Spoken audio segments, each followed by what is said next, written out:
Good morning friends, कैसे हैं आप लोग। मैं विजय शंकर सिंह आप सभी का अपने चैनल में स्वागत कर रहा हूं। तो जैसा कि सभी लोग देख रहे हैं कि अपने देश में जो है कोरोना के जो केसेस हैं नियंत्रित से हो गए हैं। जो देश में लॉकडाउन लगा हुआ है, लॉकडाउन की वजह से काफ़ी कंट्रोल में आया है। तो जिसको देखते हुए जो कि मार्केट में आप देखिए जो गिरावट की आशंका लगाई जा रही थी वो धीरे धीरे थमती नज़र आ रही है। वैसे भी मार्केट के बारे में कोई भी एग्जैक्ट प्रेडिक्शन नहीं लगा सकता कि मार्केट कहाँ जाएगी। विजय केडिया कहते हैं कि जो मार्केट के बारे में बिल्कुल सही सही भविष्यवाणी करता है वो दो लोग होते हैं, या तो भगवान कर सकता है या झूठे लोग कर सकते हैं। विशेषकर उनका ये कहना है कि जो कहता है कि मैंने स्टॉक को बिल्कुल अपने उच्चतम स्तर पर बेचा है और नीचे के भाव पे ख़रीदा है, तो उनका कहना है कि ऐसे लोग जो कहते हैं या तो झूठे होते हैं या भगवान लोग होते हैं। तो मार्केट को कभी भी प्रेडिक्ट मतलब एग्जैक्ट भविष्यवाणी नहीं किया जा सकता कि किधर जाएगा। ये अपने रंग में चलता है। हमारा आपका काम क्या होता है कि अनुशासन के साथ जो भी हम ट्रेडिंग या इन्वेस्टमेंट आइडियोलॉजी लेकर के मार्केट में आते हैं उसके साथ टिके रहना। और एक चीज़ और, मार्केट में रह करके ही पैसा बनाया जा सकता है, मार्केट से दूर रह के पैसा नहीं बन सकता है। इसलिए हमेशा मार्केट में रहना है। आंशिक रूप से यदि कभी लगता है कि परिस्थितियाँ ख़राब हो रही है तो आंशिक तौर पर निकलना है, पूर्ण रूप से मार्केट से नहीं निकलना है। तो हमेशा एंट्री एग्ज़िट वगैरह करते रहना चाहिए। सबसे बेस्ट तरीका होता है जब आपके पास पैसे हों तब इन्वेस्ट करिए, जब ज़रूरत हो पैसे की तब स्टॉक मार्केट से पैसे निकालिए। सबसे सफल स्ट्रेटजी होती है। और इस स्ट्रेटजी में अपने चुनिंदा कुछ अच्छे स्टॉक्स चुन लेते हैं जो लगातार ऊंचाइयों को छूते हैं। बहुत ज़्यादा उसके लिए कैलकुलेशन की भी ज़रूरत नहीं पड़ती, बहुत ज़्यादा विश्लेषण की भी ज़रूरत नहीं पड़ती है। मार्केट में बहुत सारे ऐसे स्टॉक्स हैं जो नो ब्रेनर स्टॉक्स हैं, जिसे दिमाग लगाने की बहुत ज़्यादा ज़रूरत नहीं है। कभी भी खरीदिए, कैसे भी खरीदिए, थोड़ा दिन तक नीचे रहता है फिर अपने उच्चतम स्तर की ओर चला जाता है। तो हमें उन स्टॉक्स में निवेश करना है और नियमित रूप से निवेश करना है, तो बहुत अच्छा रिटर्न प्राप्त होगा। तो मैं आज बात करने जा रहा हूँ कुछ फाइनेंस स्टॉक्स के बारे में जो कि इधर कोरोना केसेस के चलते करेक्शन पर उपलब्ध हुए हैं। और मैं उम्मीद करता हूं कि जो परिस्थितियां देश में सुधर रही हैं तो उसके चलते मुझे इन स्टॉक्स को खरीदने का मौका दिख रहा है। और यही परिस्थिति क्या, बल्कि ये तो ऐसे स्टॉक्स हैं जो कभी भी खरीदिए, फाइनेंस सेक्टर के स्टॉक्स हैं, लॉन्ग टर्म में अच्छे रिटर्न देंगे, बहुत बेहतरीन रिटर्न देंगे। तो सभी करेक्शन पर उपलब्ध है। और यदि इन स्टॉक्स को हम यहाँ से लेते हैं, यहाँ से खरीदते हैं और यदि साल भर का नज़रिया रखते हैं तो मैं उम्मीद करता हूँ कि आसानी से 20 से 25% से ऊपर तक का ग्रोथ दे देंगे। तो इस तरह से ये जो है आइडिया मिड टर्म आइडिया है, मतलब कम से कम 7 महीना 8 महीना से लेकर के साल भर तक का नज़रिया होना चाहिए, तब उसमें इन्वेस्टमेंट करें। शॉर्ट टर्म में भी हालांकि मूव दे सकता है, लेकिन मैं इसको लॉन्ग टर्म के पॉइंट ऑफ व्यू से और कम से कम साल भर के पॉइंट ऑफ व्यू से मैं इसको सजेस्ट करने जा रहा हूं। तो चलते हैं एक एक स्टॉक के बारे में चर्चा करते हैं। तो सबसे पहले मैं उस स्टॉक की चर्चा करूंगा जो सबसे ज़्यादा करेक्शन पे आया है और जिसके अंदर पोटेंशियल भी सबसे अधिक है 1 साल 1.5 साल के दौरान रिटर्न देने की। तो चलते हैं। तो जो पहला शेयर है मित्रों वो है उज्जीवन स्मॉल फाइनेंस बैंक। अभी हाल ही में लिस्ट हुआ है, मुश्किल से 1.5 साल के लगभग हो रहा है। वर्तमान में आप देखिए तो ये जो है 29 रुपये 60 पैसे पर ट्रेड कर रहा है। कल के दिन यानी 19 तारीख को 19 मई को ये 3.1% गिर करके 95 पैसा गिर करके बंद हुआ है। थोड़ा सा चार्ट का हल्का फुल्का चार्ट देखिए, 1 महीने का कुछ इस तरह चार्ट है, 3 महीने का, 6 महीने का। जब से लिस्ट हुआ ये जो शेयर आप देखेंगे तो लगातार नीचे ही जा रहा है। लेकिन एक चीज़ हमें ये जानना चाहिए कि ये जो फाइनेंस सेक्टर है, विशेषकर ये माइक्रो फाइनेंसिंग में है, तो माइक्रो फाइनेंसिंग थोड़ा सा रिस्क वाला होता है, लेकिन हाई रिटर्न भी इसके अंदर होता है। और इसमें माइक्रो कैप रिटर्न में क्या होता है कि माइक्रो मतलब फाइनेंसिंग में क्या होता है कि डिफ़ॉल्ट की आशंका जो होती है कम होती है। दिक्कत होती है गवर्नमेंट साइड से, जब गवर्नमेंट जो है अचानक से कर्जे माफ़ कर देती है, अन्यथा इसमें कोई दिक्कत नहीं है। तो अब आप देखिए इस शेयर में भी बहुत ह्यूज पोटेंशियल है। आने वाले समय का मेरे विचार से मल्टी बैगर स्टॉक ये रिटर्न देगा। तो अभी देखिए ये 29 पैसे पे चल रहा है और ये लगातार जब से लिस्ट हुआ दिसंबर 2019 से नीचे ही ये कंपनी चल रही है।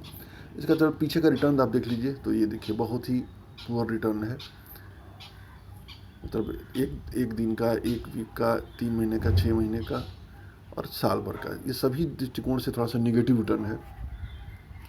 और देखिए इसका 52 वीक हाई लो जरा देख लेते हैं। 52 वीक हाई देखेंगे तो 44 रुपया 60 पैसा है।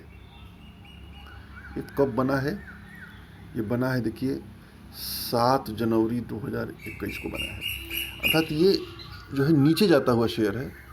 तो इसके यदि उच्चतम स्तर देखेंगे तो और पहले होगा, जो कि चार्ट में स्पष्ट रूप से दिख रहा था।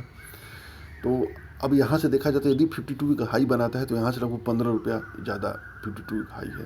यानी 15 रुपये ज़्यादा देखा जाए तो 20% के आसपास रिटर्न आसानी से यह शेयर दे देगा। 20% से ऊपर ही रिटर्न देगा ये साल भर के लिए होल्ड किया जाए तो। मूविंग एवरेज अगर थोड़ा सा देख लिया जाए, ब्रीफ हल्का सा नॉलेज ले लीजिए इसका, तो देखिए 200 दिन का 34 है, 100 दिन का 34 है, 50 दिन का 30 रुपये 60 पैसा है।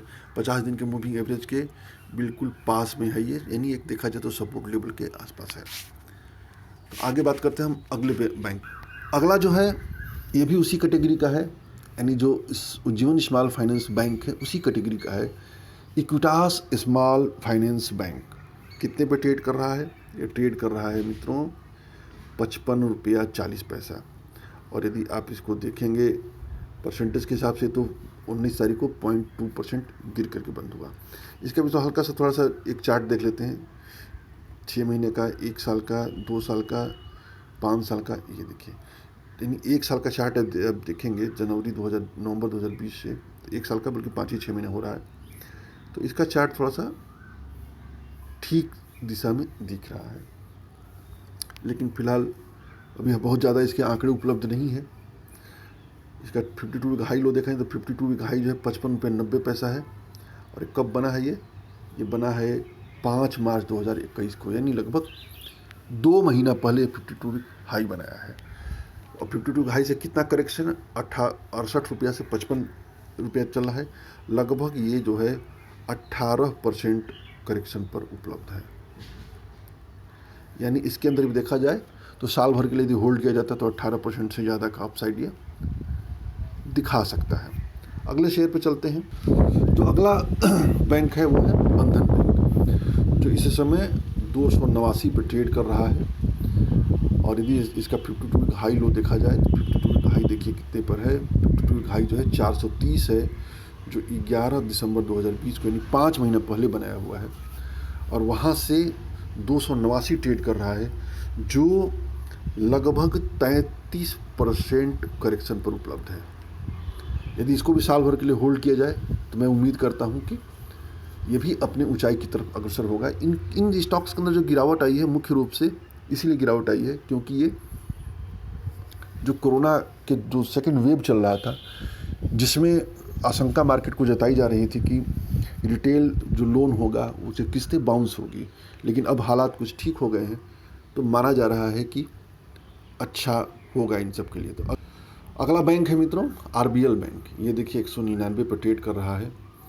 और यदि आप इसका 52 वीक हाई लो देखेंगे तो बहुत ज़्यादा में वीडियो लंबा हो जाएगा, बहुत ज़्यादा कंपनियों का विश्लेषण किया जाएगा। तो 52 वीक हाई देखिए तो 274 है, जो 8 जनवरी 2021 को बना है। और इस समय ट्रेड कर रहा है 199 पर, यानी 74 रुपया लगभग नीचे है। और परसेंटेज के हिसाब से देखेंगे तो ये 27% करेक्शन पर उपलब्ध है। यानी इसके अंदर भी देखा जाए तो 27% की जब मार्केट मूव देगा, स्टॉक बढ़ेगा तो 27% का मूव इसको भी देना चाहिए। इसके बाद बात करते हैं एक और बहुत बेहतरीन जो मेरा पसंदीदा बैंक है, वो है city union bank. City union bank बहुत बेहतरीन है। मैं इस बैंक को जो है बिल्कुल HDFC के कैटेगरी में मैं इसको रखना चाहूँगा। बहुत ही बेहतरीन स्टॉक है। आप यदि पीछे का रिटर्न यदि आप देखेंगे, इसको HDFC से तुलना करेंगे तो कहीं भी आपको ये HDFC से कम नहीं दिखेगा। बहुत छोटी बैंक है ये और बहुत पोटेंशियल वाली बैंक है। मेरा अपना मानना है कि सिटी यूनियन बैंक को हर हाल में पोर्टफोलियो में रखना चाहिए। जिसको छोटे बैंक पसंद हो और अच्छे रिटर्न की उम्मीद हो तो उसमें सिटी यूनियन बैंक को। देखिए 169 पे ट्रेड कर रहा है ये। 52 वीक हाई लो इसका जरा देख लिया जाए। देखिए 52 वीक हाई देखिए 200 है, जो 18 नवंबर 2020 को बना है, यानी 5 महीना पहले 200 का 52 वीक हाई बनाया था। तब से ये नीचे करेक्शन पर उपलब्ध है। बहुत बेहतरीन। यदि ऑल टाइम हाई देखेंगे तो उसके ऊपर भी 240 के आसपास इसका बना हुआ था। तो बहुत ही ह्यूज पोटेंशियल वाला बैंक है, इसको भी हम ले सकते हैं।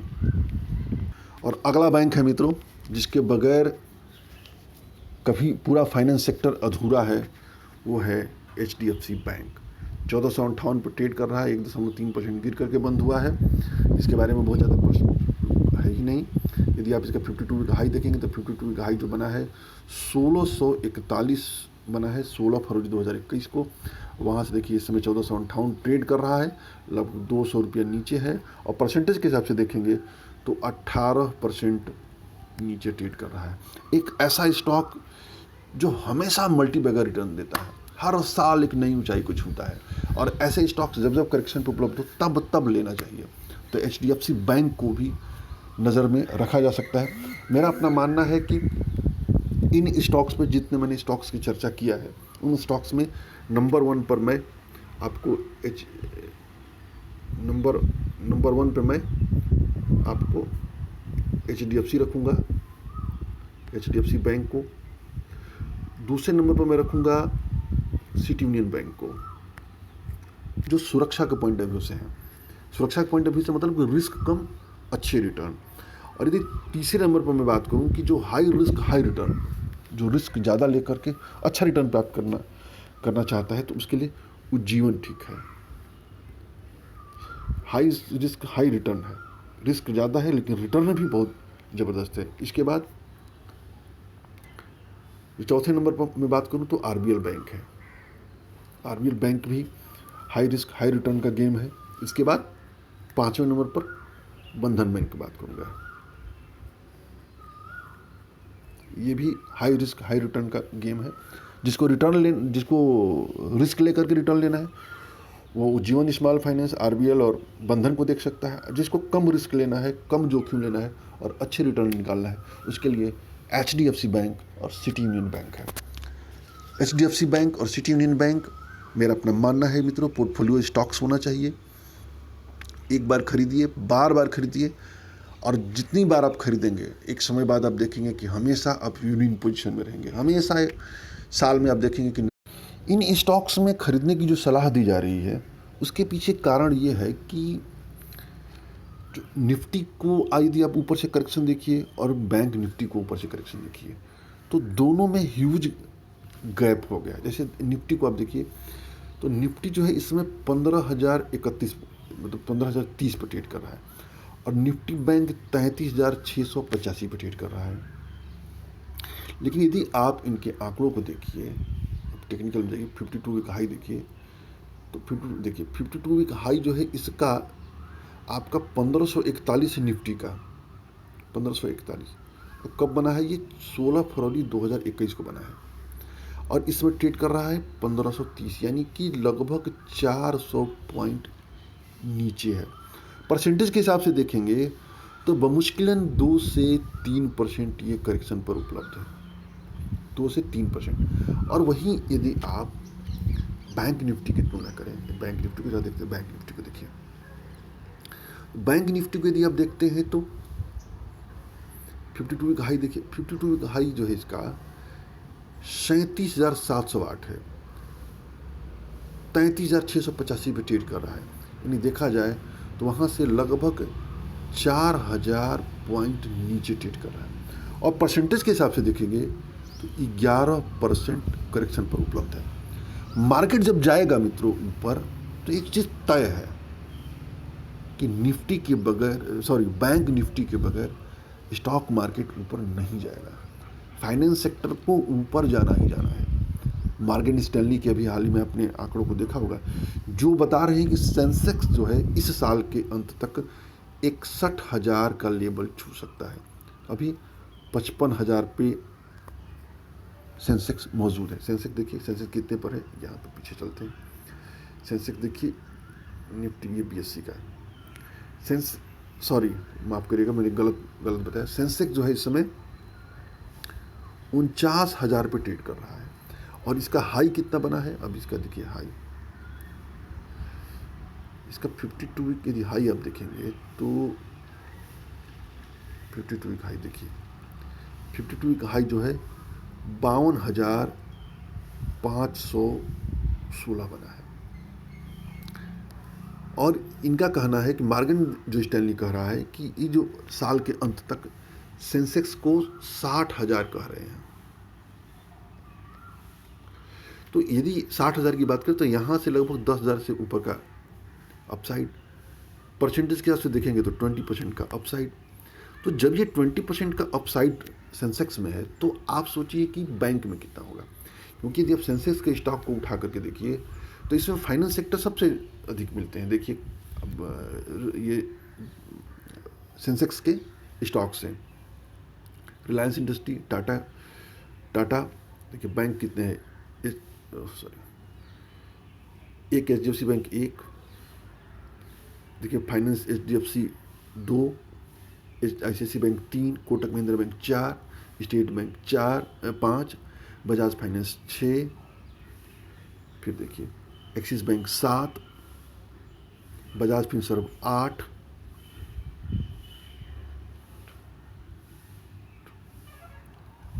इंडसइंड बैंक 9। यानी सेंसेक्स में जो है 30 में से 9 जो है फाइनेंस के शेयर्स हैं। तो अब आप सोचिए क्या होगा, यानी 30 में से जब 9 शेयर फाइनेंस के हैं, यानी 30% जो है आपके स्टॉक्स फाइनेंस से बढ़े हुए हैं। तो जब निफ्टी या सेंसेक्स ऊपर जाएगा तो क्या लगता है कि फाइनेंस सेक्टर ऊपर नहीं जाएंगे? बगैर फाइनेंस के ये चाहे सेंसेक्स हो, चाहे निफ्टी हो, चाहे मार्केट है, ऊपर नहीं जा सकता है। इसलिए फाइनेंस सेक्टर में ह्यूज पोटेंशियल है, ह्यूज पोटेंशियल है। काफ़ी जिन स्टॉक्स के बारे में मैंने बताया है काफ़ी करेक्शन पे उपलब्ध है। सरकारी बैंकों में अब देखिए तो PSU इंडेक्स भी बहुत तेज़ी से बढ़ता जा रहा है। उस हिसाब से देखा जाए तो स्टेट बैंक ऑफ इंडिया बहुत अच्छा स्टॉक्स है। छोटे बैंकों में चले जाएंगे तो PNB के अंदर भी बहुत ह्यूज पोटेंशियल है। गवर्नमेंट का जो है लगातार डिसइन्वेस्टमेंट की जो प्रोसेस है वो चल रहा है, तो PNB भी आने वाले समय में ह्यूज वेल्थ क्रिएट कर सकता है PSU बैंकों में। और भी चीज़ें हैं इसमें, इन बैंकों में यदि आप देखेंगे तो जो कासा ग्रोथ वगैरह जो होता है, जो current account growth, saving account growth ने काफ़ी आश्चर्यजनक नतीजे लोगों को दिखाए हैं, काफ़ी उनके आंकड़े बहुत अच्छे रहे हैं। तो बहुत ही उम्दा है, बहुत ही बेहतरीन है। फाइनेंस सेक्टर ओवरऑल बहुत ही अच्छा है और फाइनेंस सेक्टर पे हमेशा मार्केट बुलिश रहा है। कभी भी खरीदिए, लॉन्ग टर्म के लिए होल्ड के लिए कीजिए, जो स्टॉक्स बताएंगे बेहतरीन रिटर्न देंगे। तो यदि आप चाहते हैं कि सभी स्टॉक्स में इन्वेस्टमेंट करना, तो उस हिसाब से देखा जाए तो जो फाइनेंस के म्यूचुअल फंड होते हैं बैंकिंग एंड फाइनेंशियल सर्विसेज के, वो भी बहुत एक अच्छे विकल्प हो सकते हैं। तो हम चाहें तो ICICI banking and financial services mutual fund में भी SIP भी ले सकते हैं, लेकिन स्टॉक्स ज़्यादा सही होता है, क्योंकि म्यूचुअल फंड के चार्जेस बहुत अधिक होते हैं और यदि हम डायरेक्ट इक्विटी में इन्वेस्टमेंट करते हैं तो चार्जेस कम होते हैं। केवल हम 3-4 बैंकों को ही अपने फाइनेंस में रख लें, पोर्टफोलियो में रख लें, तो बहुत ही बेहतरीन रिटर्न प्राप्त होगा। कौन कौन से? जैसे नंबर 1 पे हम रख लें पोर्टफोलियो में HDFC बैंक, दूसरा HDFC, तीसरा कोटक महिंद्रा बैंक, चौथा बजाज फाइनेंस, पांचवा बजाज फिनसर्व। यदि हम केवल इन्हीं 5 शेयर को अपने पोर्टफोलियो में रख लेते हैं, 5 स्टॉक को, तो हमारा पोर्टफोलियो इतना बेहतरीन बनेगा, इतना ज़बरदस्त रिटर्न देगा कि क्या बताया जाए। तो उम्मीद है मित्रों वीडियो पसंद आया होगा। कोई प्रश्न हो तो ज़रूर कीजिए, आपके प्रश्नों का मुझे अच्छा लगता है। अपनी टिप्पणी करिए और हमेशा अनुशासित होकर के इन्वेस्टमेंट करना है, धैर्य रख के इन्वेस्टमेंट करना है। धैर्य नहीं तो कुछ भी नहीं है, बगैर धैर्य के कुछ नहीं है। धैर्य रखेंगे, अनुशासन बनाएंगे तो जरूर पैसा बनेगा, बहुत अच्छा पैसा बनेगा। तो आज के लिए इतना ही। जय हिंद, जय भारत।